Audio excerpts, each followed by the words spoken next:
Adani scam, समझ नहीं आ रहा भाई साहब। इतने बड़े बड़े शब्द कहीं घुमाए जा रहे हैं। वैल्यूएशन हो गई, कॉन्सेंट्रेशन ऑफ पावर हो गया, और फिर मनी स्टिफलिंग ऑफ हो गया। क्या है ये सब? क्यों? आपको पता है टेंशन, आप ऐसे टेंशन को फेंको सीधा बाहर। गोयला आ चुका है, आसान भाषा में आपको पूरा बताने वाला हूं अडानी सिचुएशन एग्जैक्टली है क्या हो रहा है, क्या एलिगेशन लग रही है। एंड एक और चीज, अडानी का एफपीओ भी आ रहा है, तो उसमें इन्वेस्ट करें कि नहीं करें, ये सब वीडियो में पता चलेगा। चलो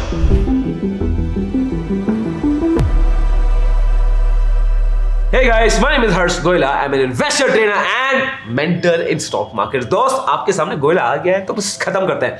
तो मैं शुरू क्या करने वाला हूँ, इस वीडियो को मैं शुरू करूंगा कंक्लूजन के साथ और फिर जाऊंगा प्रूफ्स में। मैं क्यों कंक्लूजन का शुरू कर रहा हूँ, बिकॉज बहुत लोग ना कभी कभी सोचते हैं प्रूफ्स कॉम्प्लिकेटेड हो रहा है, ये हो रहा है। तो आपका टाइम बचाने के लिए मैं कंक्लूजन पहले बता रहा हूँ, फिर जाऊंगा आपको पता है यार प्रूफ्स में। तो एक ऑर्गेनाइजेशन है by the name of Hindenburg research.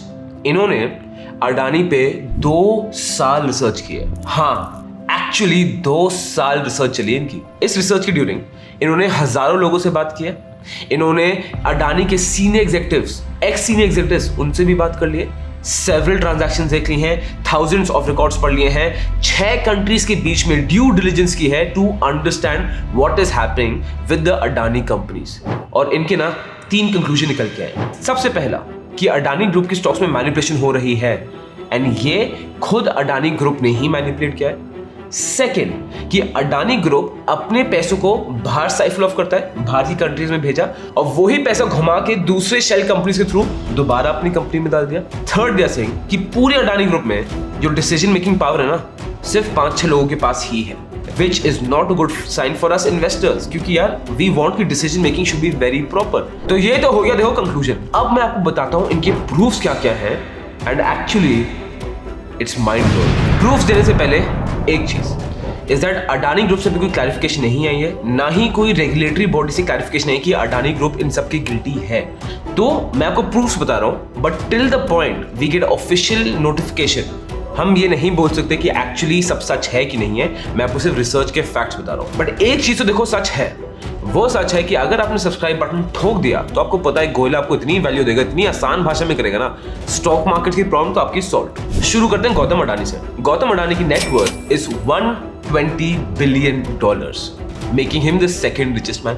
अब $120 बिलियन में से $100 बिलियन सिर्फ पिछले 3 साल में आए हैं, which is 83.33% of his net worth उन्होंने सिर्फ 3 साल में अपनी बनाई है। और उनका मेजर रीजन ये रहा है कि इन 3 सालों में अडानी स्टॉक्स ऑन एवरेज 819% से ग्रो किए हैं। ये है अडानी की 7 कंपनीज की लिस्ट, और आप देख सकते हो भाई साहब ग्रोथ अलग लेवल पर है। अब बात करते हैं इन 7 कंपनीज की वैल्यूएशंस के बारे में।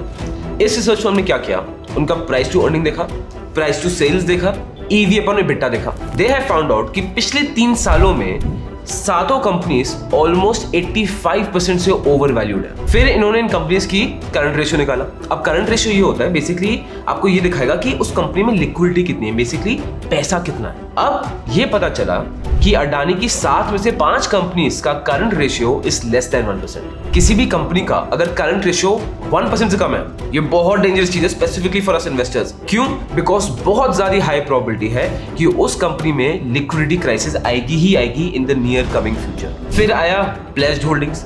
अब प्लेज्ड होल्डिंग्स वो होता है जब सपोज किसी प्रमोटर को लोन उठाना है, कोलैटरल देना पड़ता है। हम क्या करते हैं जनरली सोना रखवा देंगे या कोई जमीन रखवाएंगे या कुछ कागज रखवाएंगे कि कुछ कोलैटरल हो जहां हमें लोन मिले। उसी तरह अगर कोई प्रमोटर अपनी शेयर होल्डिंग को प्लेज कर देना और कोलैटरल की तरह दे दे किसी बैंक को या किसी भी और इंस्टीट्यूट को, तो उसको बोलते हैं प्लेज्ड शेयर होल्डिंग। और ये किसी भी कंपनी में अच्छा साइन नहीं होता। क्यों? अगर कल को सपोज कंपनी का थोड़ा डाउनटर्न आया, कुछ भी इश्यू आया, जिसके पास कोलैटरल रखा हुआ है वो उसके पास तो पूरा राइट है शेयर्स बेचने का, और उसने इतनी बड़ी क्वांटिटी शेयर्स बेच दिए तो पूरी प्रॉब्लम हो सकती है। अब according to this Hindenburg research वो ये बता रहे हैं कि अडानी ग्रुप में बहुत सारे शेयर्स प्लेज्ड हैं। आपको लिस्ट दिख रही है, अडानी पावर में शेयर्स 25% तक प्लेज्ड है, अडानी ग्रीन में 4% तक है, अडानी पोर्ट्स में 17% तक है, which is a scary situation. और एक और पॉइंट ये है कि 7 कंपनी में से 4 कंपनीज का नेगेटिव फ्री कैश फ्लो है। फ्री कैश फ्लो वो होता है जो एक कंपनी के पास फ्री कैश होता है, वो पैसा आ रहा है, उसको ऑब्लिगेशन नहीं है, उसमें ये नहीं है कि इसको एडवांस देना ही देना है या इसमें तो लगाना ही लगाना है पैसा, नहीं। Free cash flow company can do anything with it, जो बहुत अच्छी चीज है। वाई? वो कंपनी को बहुत पावर देती है टू टेक एग्रेसिव स्टेप्स, या एक्सपैंड करने के लिए, कुछ करने के लिए। अडानी ग्रुप में 7 कंपनी से 4 कंपनीज का नेगेटिव फ्री कैश फ्लो है। अब बात करते हैं about the board of directors. कोई भी कंपनी जिसका एक वीक बोर्ड होना, वो कंपनी लॉन्ग रन में कभी अच्छा कर ही नहीं सकती। और सुनो, मुझे एग्जांपल्स भी आपको नहीं दे रहा हूं, because time is a testament of this. अब अडानी ग्रुप में 22 बोर्ड मेंबर्स हैं। उन 22 में से 8 बोर्ड मेंबर्स खुद अडानी फैमिली के हैं, जैसे आपको यहां दिख रहा है। और अगर इतने सारे family and friends board members में होना, तो प्रॉब्लम आती है ऑफ कॉन्सेंट्रेशन ऑफ पावर। अब यू माइट फील कि कॉन्सेंट्रेशन ऑफ पावर खराब चीज कैसे है? ये बहुत खराब चीज है। मैं आपको एग्जांपल दे रहा हूं ऑफ यस बैंक। जो राणा कपूर थे, the x CEO of yes bank, उनके पास अगेन वहां पे कॉन्सेंट्रेशन ऑफ पावर थी। जो डिसीजंस उन्होंने लिए वो इतने हाई रिस्क थे कि अगर वो चल जाते तो Yes Bank would have been at another level, और अगर नहीं चलते तो यस बैंक खत्म हो जाता, जो अनफॉर्चुनेटली हुआ है। एज इन्वेस्टर्स ना, हमें जरूरत है कि बोर्ड ऑफ डायरेक्टर्स वो हों, इंडिपेंडेंट भी हो, एग्जीक्यूटिव्स भी हो, डिपेंडेंट भी हो, सो दैट डिसीजन मेकिंग सही तरीके से ली जा पाए। बट यहाँ पे ऐसा नहीं लग रहा है। अब इस रिसर्च फर्म ने बहुत सारे सीनियर एग्जीक्यूटिव्स को अप्रोच किया, बहुत सारे एक्स सीनियर एग्जीक्यूटिव्स को अप्रोच किया कि बताने के लिए कि क्या हो रहा है, what is the in behind story, actual में how is day to day working of Adani.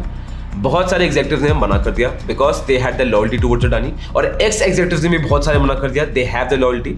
और 2-3 एग्जीक्यूटिव्स माने कुछ बोलने के लिए, एंड वो भी माने फुल एनोनिमिटी में कि उनका नाम कहीं भी बाहर नहीं आना चाहिए। सबसे पहले सीनियर एग्जीक्यूटिव ने ये बोला कि अडानी ग्रुप जो है ना, एक फैमिली रन बिजनेस का काम करता है, जहां पे जो अडानी मेंबर्स हैं, पूरा कल्चर उनको सराउंड करता है, day to day business activities उन पे सराउंड करती हैं। अगर वो ना हो तो बिजनेस नहीं चल सकता। अगेन ये बहुत खराब चीज है, बिकॉज हम इन्वेस्टर हैं और हम नहीं चाहते एज इन्वेस्टर्स कि पूरी कंपनी सिर्फ 5-6 लोगों पर टिकी हो। अगर कल को लोग चेंज हो गए तो, कल को कुछ प्रॉब्लम हो गई तो क्या हम लॉन्ग टर्म इसमें होल्ड कर पाएंगे? नहीं। तो is this risky for us? Yes.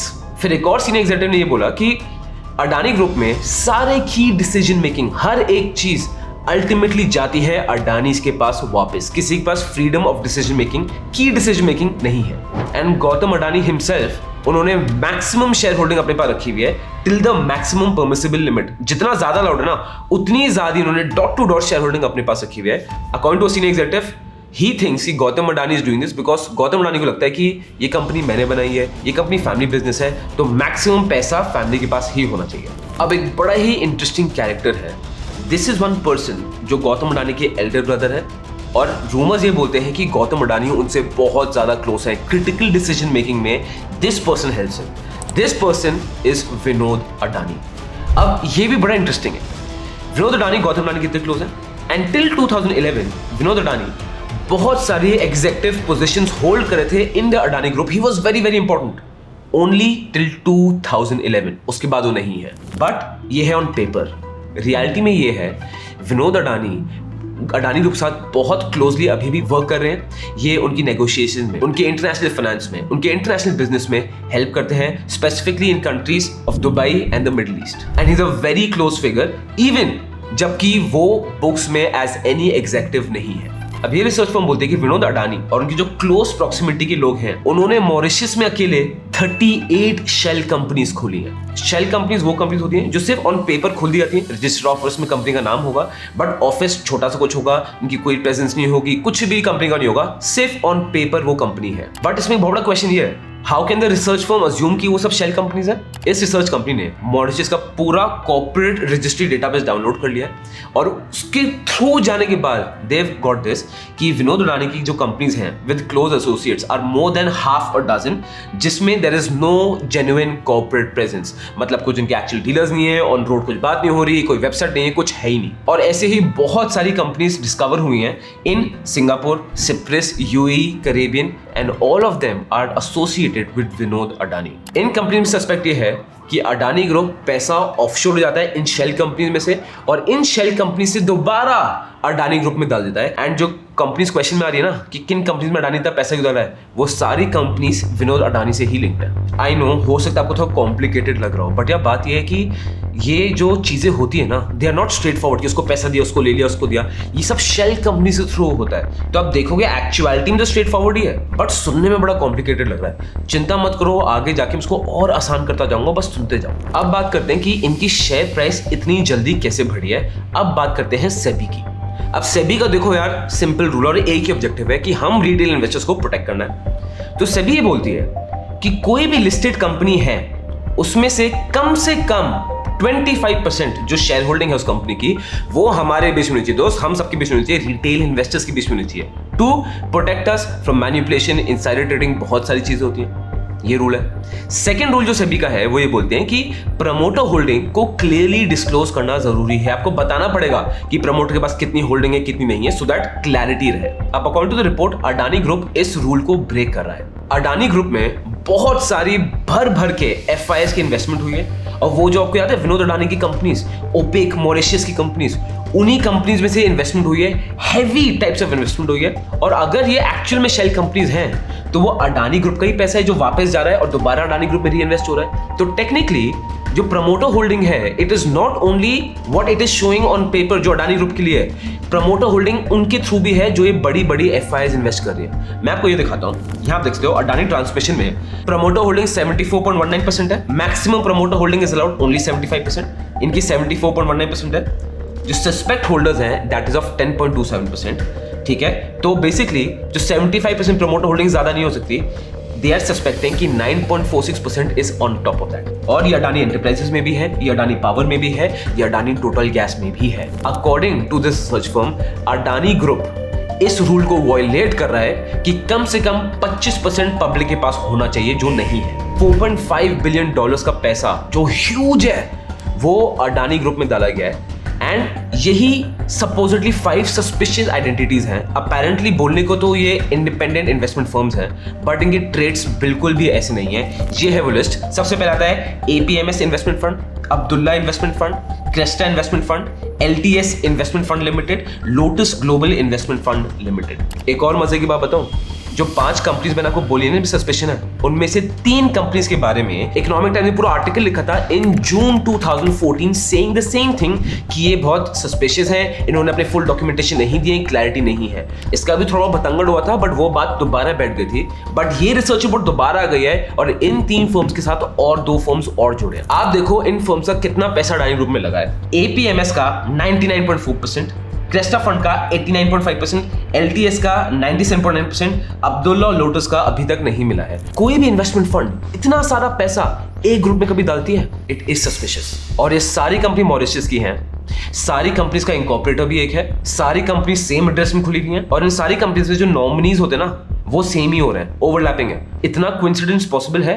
अब एक जेन्युइनली स्कैरी चीज बताऊं, ये 5 फंड्स ना are held by Monterosa investment holdings. अब ये रिसर्च फर्म एक फॉर्मल ट्रेडर के पास गई। ये trader has been banned for Mauritius based stock manipulation, वहां पे स्टॉक की मैनिपुलेशन की होगी। उन्होंने ये बताया, उन्होंने बोला है कि जो मॉन्टेसेरा कंपनी है it is very close to the government and the officials, और पूरा सिस्टम है हैंड इन हैंड चल रहा है। And he is saying SEBI को इसके बारे में सब कुछ पता है। फिर इन रिसर्च फर्म ने एक और ब्रोकर से बात की जो अगेन मार्केट से बैंड हो गया था मैनिपुलेशन। ही इज सेइंग कि ये तो सबको पता है कि मॉन्टेसेरा बेस्ड फंड्स ना एक बेस्ट तरीका है to cut all the trails. क्यों? To conceal the identity of the investor bringing in cash from overseas. जो बाहर से पैसा इन्वेस्टर ला रहा है, मॉरिशस में उसकी आइडेंटिटी डिस्क्लोज नहीं होती। वाई? बिकॉज मॉरिशस के कंपनी के रूल्स ही ऐसे हैं। सो दैट इज वाई बहुत शेल कंपनीज मॉरिशस में ही खुलती हैं। तो इस सबको पूरा सिंपल कर रहा हूं, ये रहा। विनोद अडानी पैसे बाहर भेजते हैं, ठीक है, वो पैसे मॉरिशस फंड्स में आते हैं और वो पैसे दोबारा अडानी ग्रुप में आते हैं, और अडानी ग्रुप भी पैसे बाहर भेजते हैं एंड दोबारा वो पैसे अडानी ग्रुप पे आते हैं।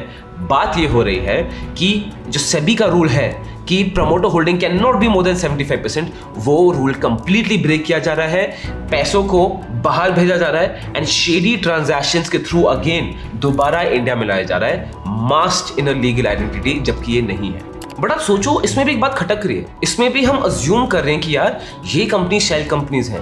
क्या पता ये भी तो पॉसिबिलिटी है कि जेन्युइनली ये जो फंड्स हैं ये अडानी में ही पैसा डालना चाहते हैं, ये अडानी में बहुत ऑप्टिमिस्टिक है, तो वो भी पॉसिबिलिटी हो सकती है। अब उसके लिए इन रिसर्च ग्रुप ने ये बताया कि एक फंड की टिपिकली ये कैरेक्टरिस्टिक होती है। सबसे पहला, जो ऐसे फंड्स होते हैं इनकी एक अच्छी खासी वेबसाइट होती है, इनके एम्प्लॉइज होते हैं जिनको आप लिंक्डइन में ट्रैक कर सकते हो। सेकंड, इन फंड्स की बेसिक इन्फॉर्मेशन तो होती है, हिस्ट्री, सोर्स ऑफ फंड्स, कुछ तो बताते हैं। थर्ड, वो बोलते हैं इतने बड़े बड़े इन्वेस्टमेंट फंड्स हैं जो बिलियंस में संभाल रहा है, लोगों से पैसे तो उठाना पड़ेगा, लोगों से पैसा उठाएंगे तो मार्केटिंग, कुछ तो डॉक्यूमेंटेशन, कुछ तो पब्लिश करना पड़ेगा ना अबाउट द कंपनी, लोग पैसे इन्वेस्ट करें। And fourth, generally in companies और इन फंड्स का बैलेंस्ड पोर्टफोलियो होता है, हर जगह डिस्ट्रीब्यूट होता है, इतना मेजॉरिटी में नहीं होता। तो ये तो जनरल कैरेक्टरिस्टिक्स है ऑफ फंड्स। अब ये है वो funds that have been in question and why they have been counted as suspicious. सबसे पहली चीज, ये सब मॉरिशस के बेस्ड हैं। मॉरिशस में बेस्ड होती हैं तो कंपनीज लॉ मॉरिशस का इनको बहुत प्रोटेक्शन देता है, जहां ओनर की डिटेल्स नहीं डिस्क्लोज करनी, नॉमिनी की डिटेल्स नहीं डिस्क्लोज करनी। तो सबसे बड़ा रेड फ्लैग तो यही है।